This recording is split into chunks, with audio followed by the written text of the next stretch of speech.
So a little while ago, my daughter and I were at a nature club that we go to, and we happened to hear a group of mums talking about how much their little ones loved coming to this forest school and how they had to take pictures of all the forest school activities so they could share them with their families and friends. Great that they were enjoying themselves, of course, but just one slight teensy problem. You may call me pedantic. It wasn't a forest school programme, and let me explain why. Da, da, da. Hi, I'm Lou, and there's a lot of confusion out there about what is and what isn't forest school. So I thought in this video we could take a closer look by looking at two real-life examples of activities that me and my daughter Lily-Roe go to. One of them is a forest school, one of them is a nature club. And there are similarities between the two, but there are also differences. So I thought this might be one way of helping us unpick what is and isn't forest school. If you want to go into a bit more depth about the great wide world of outdoor learning, I do have another video, which I'll pop the link in the description below, so you do check that out as well. First of all, I want to say all outdoor nature-based experiences are hugely valuable for people to experience. So we're looking at key differences in this video, but just to make clear, I'm not saying that forest school is better than the nature club. They're both very valuable, but they are different in many ways. They are also similar in some ways, and so I just want to highlight that it's all valuable and this isn't a judgment on things. And Lily-Roe and I have been going to these clubs for at least 2 years, so Lily-Roe enjoys both of them, but she recognises that they're two different things. So the way I want us to have a little look at this is through using the forest school principles as a system of kind of recognising whether something is forest school. And there are 6 forest school principles. If you want to know more about the principles, I recommend checking out a couple of my other videos. I'll pop the link in the description below. But we're going to use them as a way of comparing these two approaches. The first one is time, right? Long term. Okay, now let's look at both of these. They are both fitting this criteria. So the forest school runs once a week, term time, throughout the year. That's a long-term program. The nature club also runs usually twice a month throughout the year. So again, at least kind of 24 sessions in a year. So that is also long-term. So they both tick that long-term box. The second is space, being in a natural space. Forest school happens in a local country park. It's in a woodland environment, so that ticks that woodland box. The nature club also happens in a natural environment. It has got access to a woodland. It's not always in the woodland. Sometimes they're doing things around the ponds or in the meadow or in the gardens, but it is in a natural space. So it ticks that box. I would highlight though, within the natural space principle of forest school, there is also a thing about nurturing a relationship between the learners and the natural world, which I would say again, both of these things nurture a connection, but in different ways. The forest school that we go to is very calming and relaxed and subtle and in the moment, as in the practitioner draws attention to seasonal things that are happening or things that they find in the session in the moment, whereas the nature club is much more structured in terms of they have different themes. So they might be looking at mini beasts, or it might be the signs of spring or whatever, depending on the times of year. So they have a focus on the natural world, but it's different to how they do it in forest school. The third principle I want us to think about is the risk one. So forest school exposes learners to appropriate risks. So the forest school does that through a variety of different sort of child-led activities. They might be balancing on logs, or making little obstacle courses, or climbing on trees, or maybe cooking on the fire, or maybe using some tools like hammering in some nails into logs and making things. So their risk is recognised as a positive thing and encouraged in a guided way. But also the nature club does do fires sometimes, particularly in the winter, and does use tools sometimes. We've used braddles to make holes in conkers to thread them onto things, and we've used hammers to do the hapazomi leaf bashing to make patterns on fabric. So we've used tools and fire in that as well. So I would say again, both are recognising the valuableness of risk and small children having exposure to that. So far we've got 3 similarities. That's half the principles are the same. The fourth one I want us to think about is holistic development. So what I sometimes call the growth principle. So Forest School supports the holistic development of all those involved, and Forest School does that in a very conscious way, that we recognise that a person's spiritual development and emotional development and social development is just as important as their cognitive development, and so that is part of the planning process, and kind of really valued within the Forest School ethos. And so you can kind of see that in the Forest School we go to. There's freedom and choice of individuals expressing themselves how they want to be, and that's not judged in any way, and it's recognised as all expressions are valuable.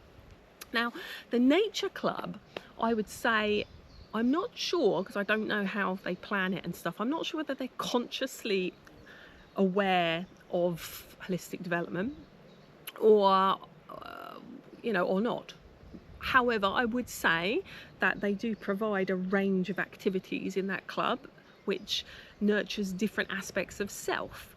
So the focus is usually on the natural world, so there's cognitive elements, but then they also do stories and songs, so there's musical elements and literacy type elements, and there might be also arty, crafty, artistic expression. So I would say perhaps not as deeply thought about as in Forest School, but I would say there were some elements there at meeting kind of a broad range of developmental opportunities come through the Nature Club. So maybe half of that one. So at the moment, I would say out of the 4 principles we've looked at so far, the Forest School has all of them, and the Nature Club probably has 3.5 of them. Okay, so there's that much sort of overlap between the 2 different approaches. Now we're coming into the final 2 that are different between the Forest School and the Nature Club. So the 5th principle I want us to think about is what I call the leader principle, which basically Forest School is run by qualified practitioners.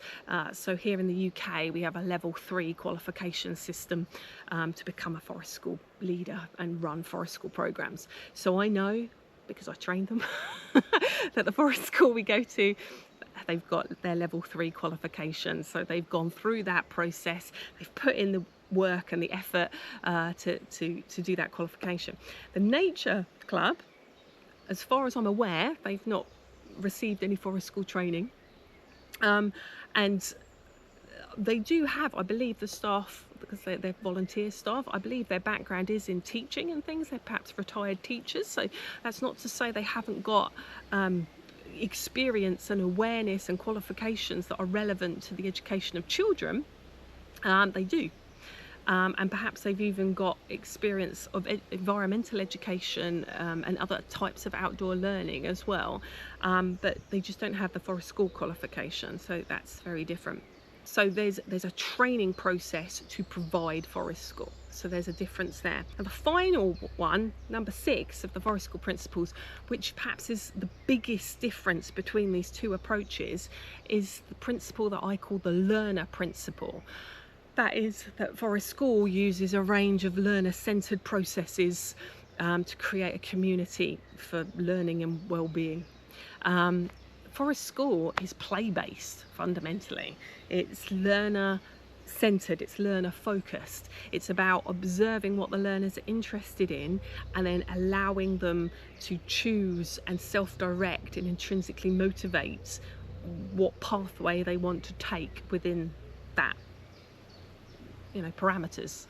So the Forest School that we go to, because it's preschool type Forest School, So there are different perhaps invitations or things on offer that are laid out. For example, there's like a mud kitchen area with lots of old pots and pans and some water, and sometimes there's ingredients like some flowers or herbs and things that the children can mix in. So there's that there laid out as an invitation.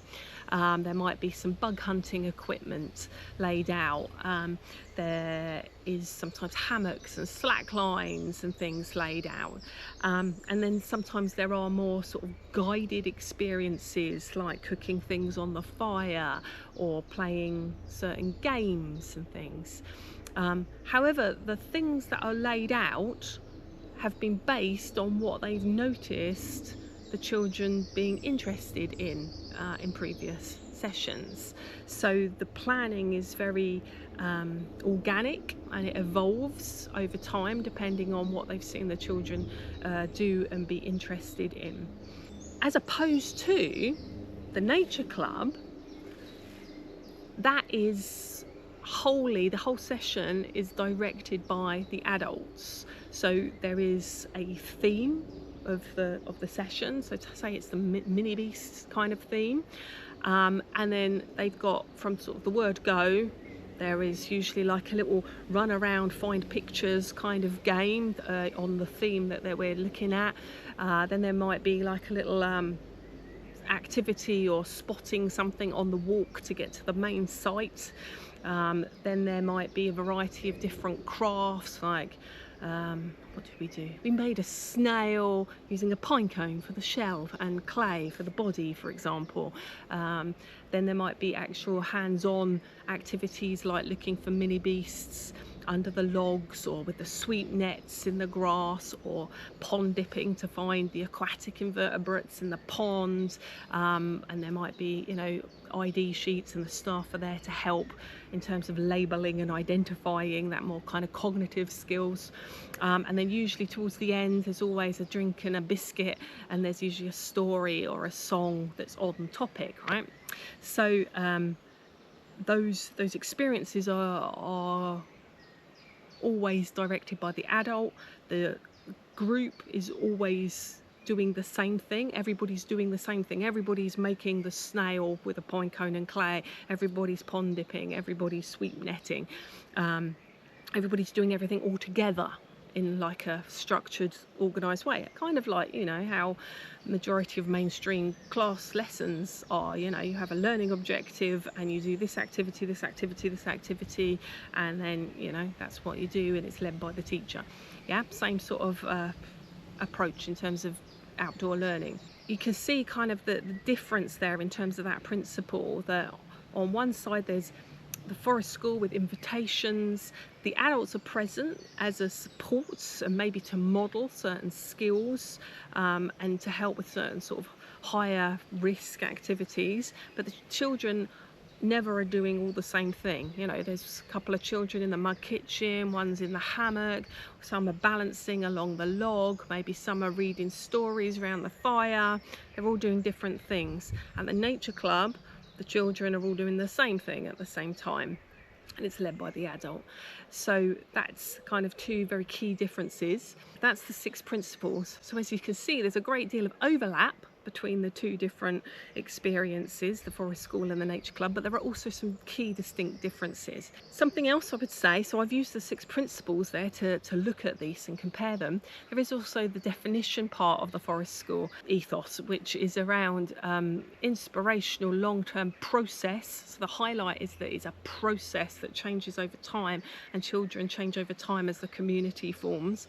Uses hands-on real-life experiences in a woodland environment to improve confidence and self-esteem, right? So confidence and self-esteem is the main aim of forest school, whereas at the nature club, perhaps the main aim is to help little ones understand more about nature, or to have more outdoor experience. Yeah, so the aims are different, so therefore the approaches are going to be different if the aims are different.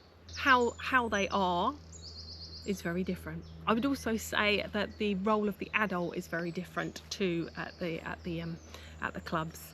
So the forest school role of the adult tends to be quite calm, more as a facilitator role. modelling skills and language, whereas the nature club, the adult is very much in the lead, showing, instructing, directing, and that also use sort of the mainstream kind of not sanction so much, but rewards based kind of thing, like as in, you know, there's a lot of praise, basically, is what I'm trying to say. Whereas forest school is non-judgmental. If you want to explore that in more detail, check out my video about why we don't praise at forest school. I'll pop the link in the description. Not enough time in this one to go into that. So yeah, the feel of the sessions are very different as well. So hope that helps as a little comparison.